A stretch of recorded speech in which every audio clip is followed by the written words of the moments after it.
ஒரு அழகான வண்ணமயமான தோட்டத்தில் குட்டி குதிரை ஒன்று மகிழ்ச்சியுடன் ஓடி வந்தது. குட்டி குதிரை சிரிக்கிறது. எவ்வளவு அழகாக இருக்கிறது இந்த தோட்டம் என்று அது உற்சாகத்துடன் கூறியது. அப்போது திடீரென ஒரு நீல நிறத்தில் பளபளக்கும் அழகான வண்ணத்து பூச்சி அதன் அருகில் பறந்து வந்தது. குட்டி குதிரை ஆச்சரியத்துடன், வாவ், எவ்வளவு அழகான வண்ணத்து பூச்சி என்று மெதுவாக கூறியது. வண்ணத்து பூச்சி குதிரையை சுற்றி பறக்க இருவரும் மகிழ்ச்சியுடன் ஓடி விளையாடத் தொடங்கினர்.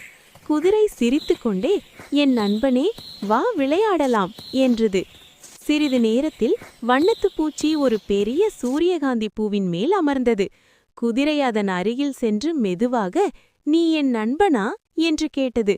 அதற்கு வண்ணத்து பூச்சி இனிய ஓசையுடன், நாங்கள் நண்பர்கள் என்று கூறி குதிரையின் மூக்கை தொட்டுவிட்டு மகிழ்ச்சியுடன் பறந்தது. குதிரை சந்தோஷத்துடன் தலையசைத்தது.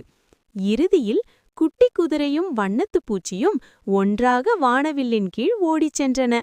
குட்டி குதிரை சத்தமாக, நாங்கள் எப்போதும் நண்பர்களாக இருப்போம் என்று குதிரை கூறியது.